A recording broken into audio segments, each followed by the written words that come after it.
Hello, amazing ladies, and welcome to the HerStory podcast. I'm your host, Kylie King, and I am so excited to be joined all the way from Merredin in the wheat belt of Western Australia, the amazing Sheree Lowe from Paint the Town. And not only is she an incredible businesswoman, and we're going to hear her story today, but she's also the 2023 ALIBI Award winner of Side Hustle Superstar. So thank you so much for joining me today. Well, thank you for having me. It's really nice to be here. So let's get started. Let the listeners know a bit about you and what you're doing out there. So it started probably 8 or 9 or 10 years ago. I was working for my local government and I struggled to get a face painter in town. But I've always been arty and crafty and I've got YouTube, so I thought, no, I can do this. So I started face painting for a little while and then started face painting for all the surrounding towns for about an hour and a half in each direction. And then I was sitting in my office at my proper job one day. I was surrounded by floor-to-ceiling glass windows that looked completely boring. And I looked at them and I thought, I wonder if I could paint them. Turns out you can. So I started painting them. Then people wanted me to paint walls and then paint floors. And so it very naturally progressed into now I just sort of paint anything that sits still long enough. Then we had COVID, obviously 2020, we all remember that. We're pretty lucky in WA. So we had some really strict border controls. So we had maybe 2 or 3 months of lockdown and then it was pretty much life as usual for us, where you guys still had a rough couple of years ahead. So when we came out of our 2 to 3 months of lockdown, I was contacted about doing social paint and sip classes, which I agreed to. It's been something that I've been thinking about during lockdown anyway, and they've just massively taken off.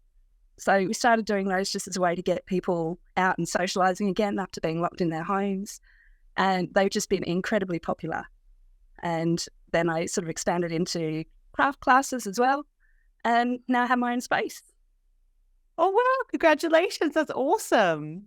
So it's a big winding journey, but it's all happened very naturally, very organically, and I just love it. Fantastic. So you're now doing the paint and sip classes in your own space? Yes. Oh, fantastic. And yes. You're still painting anything that stands still long enough? Yeah, I have a baby now, which has made some things a little bit more difficult to paint. So I don't do the windows so much. I still do occasional mural. I painted all the inside of the shop and painted still paint. I'm working on a design for another shop in town, so that'll still happens. But most of my focus has probably gone on the art and craft classes, which I just love so much. And this is my space. Welcome. What a thing. Babies don't stand still long enough to paint, though. No, so I don't paint her. No. She doesn't stand still long enough for me to paint other stuff either. So you mentioned that. So are you still, now that you've got your space and your business is going, you still work your other job? I do, yeah. I actually work 2 other jobs. So I have 2 part-time jobs that make up full-time hours. I am a sole parent, so I've got nobody helping me with that either. I volunteer for my local fire brigade, and then I have my side hustle. So yeah, there's a bit going on. Well, you have more than one side hustle. There was 3 mentioned there. Yeah, I love it all. And how are you finding juggling it all? Generally, it's when everything's going really well, I love it. So I love all the different aspects of my life. I get satisfaction and different types of satisfaction from each of them. But stress management, obviously is a big challenge.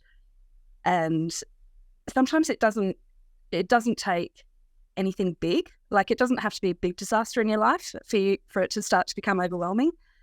Maybe the baby just didn't sleep well and therefore I didn't sleep well. Or maybe had a bad day at one of my jobs. So, then I take that with me to, the rest of it. And it can very quickly sort of start to get on top of you. I kind of think, don't know if I'm allowed to say this. I think mental health is like stepping in poo. When it's just a little thing, like when you just step in a small pile of poo, you can just sort of, like, it's annoying and it might ruin that tiny little part of your day. But you just sort of wipe your shoe on the grass and then keep going and forget about it. And life generally doesn't change. You just keep moving on with things. But did you ever see Jurassic Park, like the original Jurassic Park? Yes. And that scene with is it the Triceratops poo? I think like massive, the sick baby Triceratops and this massive sort of pile of poo. So if you imagine that you're stuck in that, you're just focusing on trying to keep your head above, keep your head out of the poo. So all you can see is the sky. You can't actually see the extent of the trouble you're in. You can't see how deep in the shit you are. But everybody else around you can see it.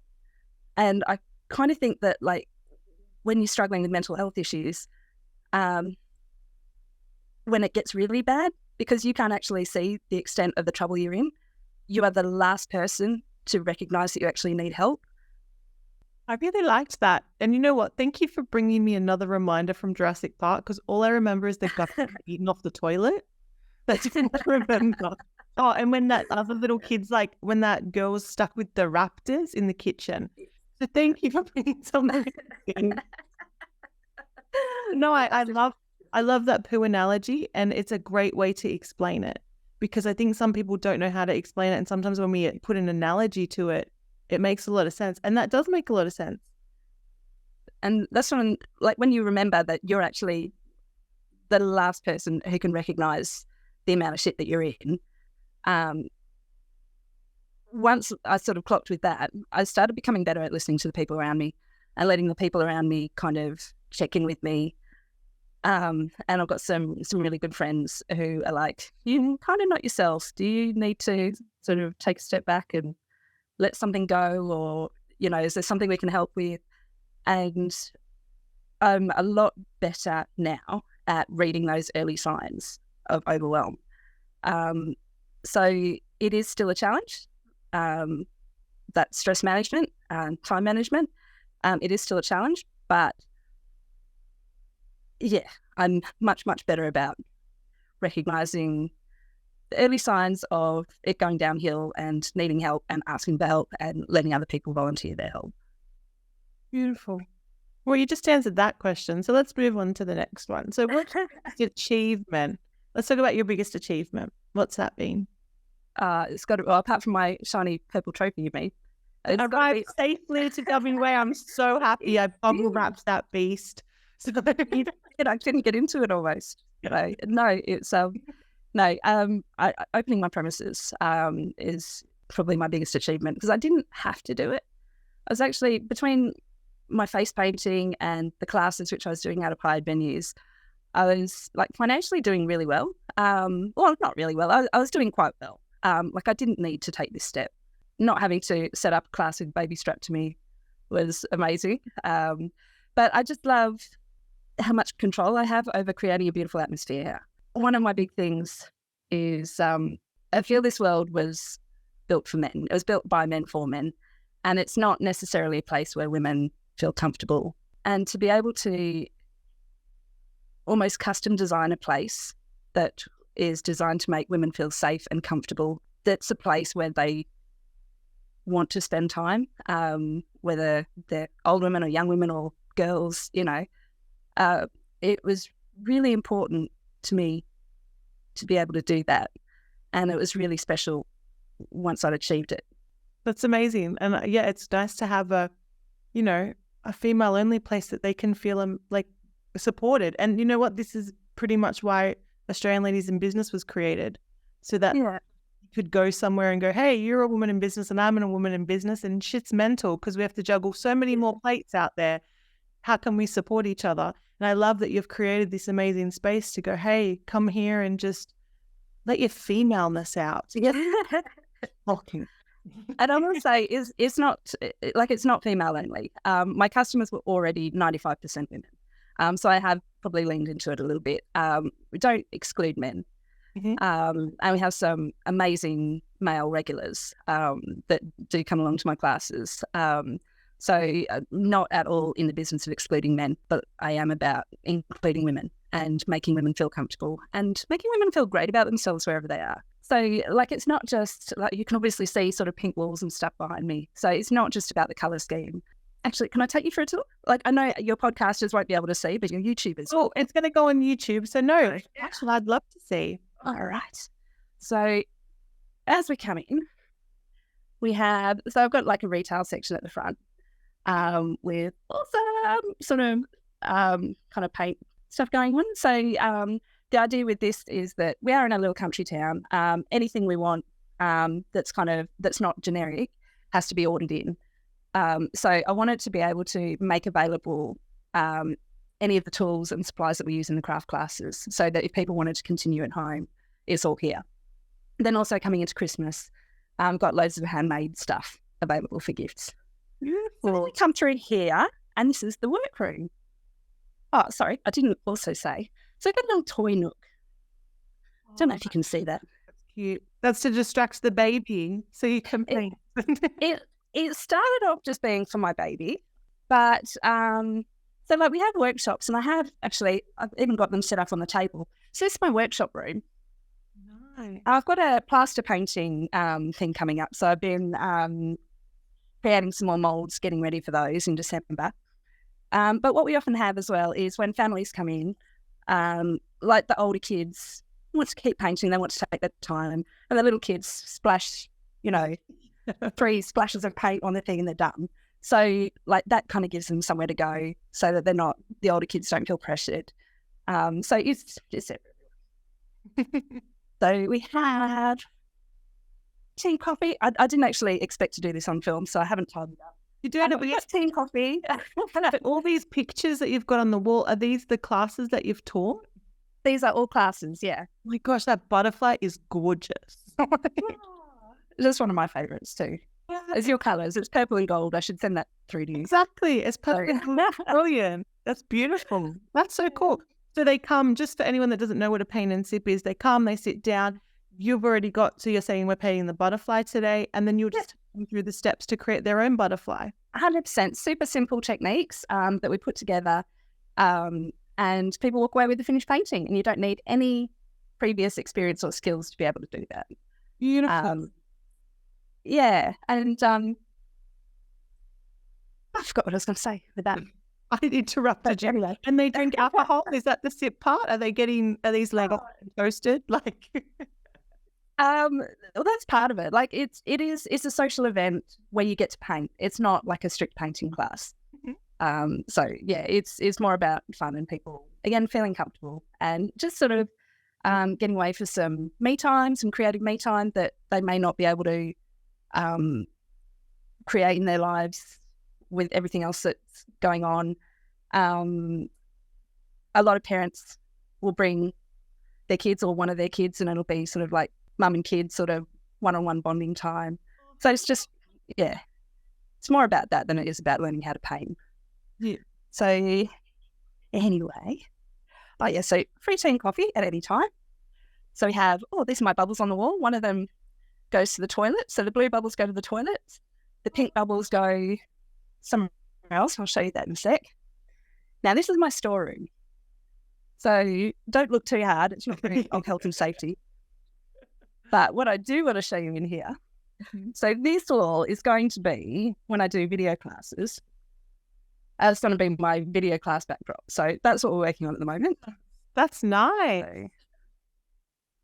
But we won't stay in there too long. Like I say, it's not a pretty room, that one, just yet. And when you do your painting, do you have a plan, or do you just go, this is what I'm feeling and this is what it's going to be? Like painting on the walls and stuff. Yeah, when you're doing your painting on the walls, do you have a plan, or you're just like, I'm going to do bubbles here today? No, I do have an idea of what I want it to be in my head. So, yeah. Cool. So the pink bubbles take us through to, this is one of my favourite rooms. And it's not one that, well, let me see. Whoopsie, keep throwing you upside down. So this is for my daughter.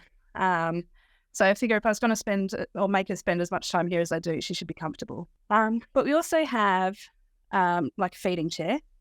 So it's a comfortable place to feed. Got a change table and it's fully stocked So I've got like wipes and sanitizer and nappies in a variety of different sizes. So if anybody's here or there's a community event in town and they just need a quiet place to, like, they get stuck, there's nowhere to change the baby. Like, we've all been in that situation, haven't we? Or they need to feed, or they've got an overstimulated little one that they just need to get somewhere quiet. Like, I have a space for them. Beautiful. And the blue bubbles take us through to the toilet. And the only reason I'm taking you here, you've all seen the toilet before, but we have free period products. Well, Awesome. available as well for anybody who needs it, because every public place, if we can have free toilet paper available, we should have free period products available. And that's something that that's a hill I will die on. No, 100% agree. 100% agree. There's no way that there should be tax or anything on those things. They should be free because it's a natural occurring thing, like wiping your bum. Really, it is. It is. No, 100% is. So let me see if I can set you up again without, there we go. That was Thank you for awesome. coming on my tour. That was So, yeah. You've set up such a great place. Like, it's amazing. Yeah, I love it so much. So I'll probably spend more time here than at home, to be honest. But but that's don't have your own bed. You just don't have your own bed. You've got your daughter's bed. Yeah. You know that's a problem when you bring your own bed in. So Yeah. So is there any advice you wish someone gave to you when you started your business? So this is not actually my first crack at running my own business. So I'm trying to fix all the mistakes I made the first time round. And a big reason for my failure the first time round was not charging appropriately.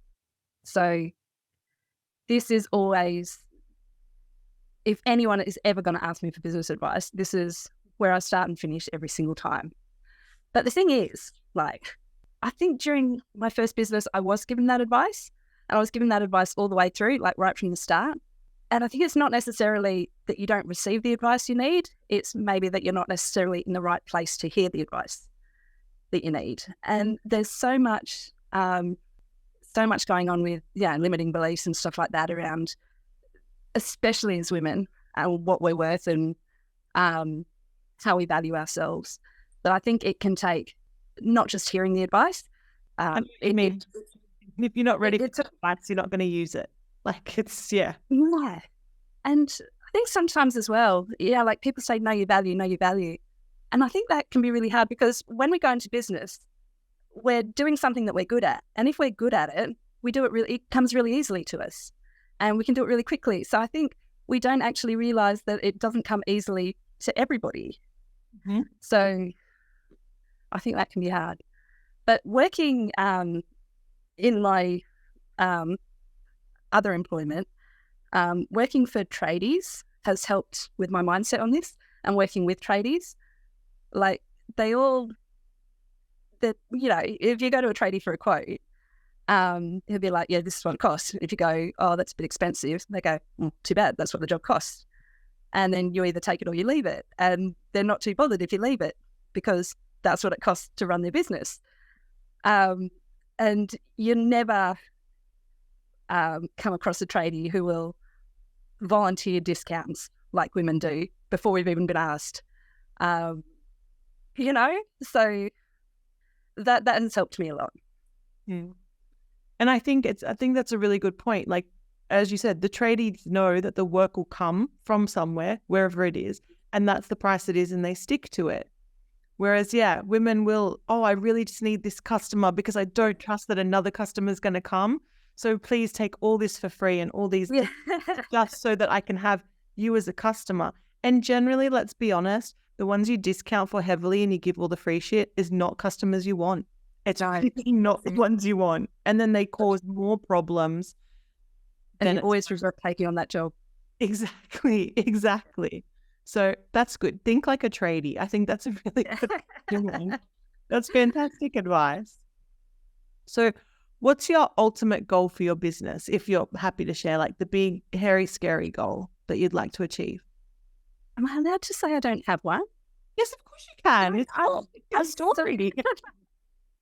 I'm so happy with where I am. It's like I'm again in one of my jobs. I had to do the annual performance appraisal last year, and there's that question: where do you want to be in 5 years? And it's like, oh, like where I am now. Is that all right to say? Yeah, like we're such a I don't know, results oriented and goal oriented kind of world. It can be really hard to say. Actually, I'm really really happy with how things are now. Like there are things that I want to develop. Like you saw the backdrop for online classes. So it's something that I'm working towards, but it's not a big, hairy, scary goal. It's just something that I'm working towards to give me another income stream. But I don't want to scale. I don't want staff. I'm really, really happy with where things are.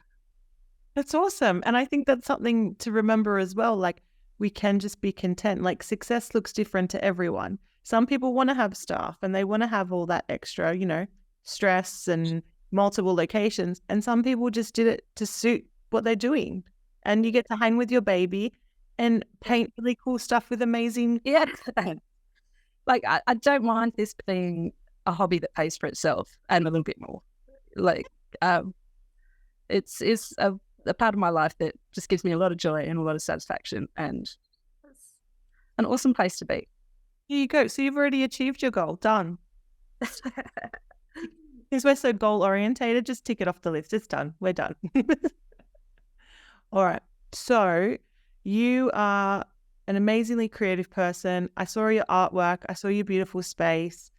If you could give a tip to anyone that's listening or watching about whether to do with creativity or to do with painting or anything that you want to share, like a taste tester for them to come and stalk you, what would that be? Okay. So anybody who's ever been to my classes, like even one of my classes will have heard me say this. So if any of those people are watching, you can tune out now. You've already heard this. You already know this. In every single class I have, there's always at least one person who's really, really mean about their own painting. And they're really judgy about themselves and their skills, even if they've never painted before. Like, I don't know why you expect to, produce a masterpiece if you've never painted before. But some people, the odd person is just really, really mean to themselves about their own skill. And so whenever I hear this, this is what I launch into. And I think it applies to anything you create. So it will apply to your business. I think it also applies to you as a person. When you're painting, by the time you finish that painting, one of our paintings, so we spend about 2.5 to 3 hours on a painting. So a lot of people spend a lot more time. But so the people in my classes will, by the time they finish, will have spent about 3 hours staring at their painting in minute detail. They know every mistake. They know everywhere where it doesn't look like it looked in their head. So when they look at their own painting, all they see is that collection of mistakes. Whereas when they look at everybody else's painting and when everybody else looks at your painting, they just see a big, beautiful whole. Like they don't know what you pictured in your head before you painted. And they're not breaking it down and going, oh, you could have done that better, you could have done that better. Like they just see the painting as a cohesive, beautiful whole. And I feel, like I said, I feel like this applies to us as well. When you look at yourself, again, you just see a collection of things that you wish you could do better, or mistakes that you made, times where you said the wrong thing, or, didn't say the right thing quick enough, or, whatever. And so when you look at yourself, you just see, again, a collection of mistakes or a collection of things you wish were better. Whereas when everybody else looks at you, they just see this big, beautiful whole. And I guess I just want people to be a little bit less judgy about themselves and what they create. It's all painting, being good at it is not the point. It's about the process and what you gain from the process. It's not ever really about the end result or, being good at it. And that's life. Exactly. It's all about the journey. It's never quite about the destination. So I think that's beautiful. Yeah. We all get there. So be kind to yourselves. Yes. Speak to yourselves like you speak to other people. Yes. Yes, and I remember hearing once, speak to yourself how you'd speak to your child.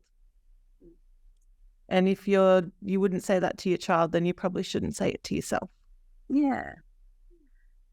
And even, so I heard a version of that about 8-year-old you. Like if you wouldn't say it to 8-year-old or 6-year-old you, don't say it to today you. Exactly. All right. So how do these listeners find you? Where do they stalk you? How can they check out all your stuff or even sign up to your paint and sip classes? So I've got a Facebook page and a website. So hang on, you might have to ask you that question again. No, that's okay. Isn't this ridiculous? All right, start again. Ask me that question again. Okay. So where do the listeners stalk you? Like how do we find you and how do we register for your paint and sip classes? So my website is paintthetownwa.com and I've got a Facebook page, which is also Paint the Town WA. Fantastic. So they can stalk you and check out your paint and sip classes, and you're around doing face painting still, or? Yes, yep. I'm still doing face painting, especially coming into Christmas. Lots of face painting. Yes. There's a little bit of community art still going on, and yeah, lots of classes. Beautiful. And you can see some of the amazing creations of all the people who come in and tell me they're not creative and then create beautiful things. Which is always great. And anyone that then leaves and they have that piece of work, it's that sense of accomplishment that they've created something amazing. Yeah. And that's always really special. It is, yeah. Especially when they thought they couldn't do it. Exactly. Well, thank you so much for joining me today. And thank you for sharing the tour. The tour was amazing. I need to come for a trip over there. We were discussing it before the podcast, how I'll get over. I have to say that WA is the only state I've never explored. I've been there like on a stopover, but I've never explored it. So yep. I think I need to drag my family over and get over there and come and I'll come for a paint and sip class for sure. Or hold a special one just for your family. Oh, that'll be awesome. That'll be awesome. Have run of the place. Oh, don't tell my girls that. Don't tell my girls that. But other than that, for now, I'm going to stalk you, as you mentioned, Paint the Town WA on Facebook and on your website so I can see your beautiful work. And other than that, thank you so much for joining me today. Thank you. It's been an absolute pleasure.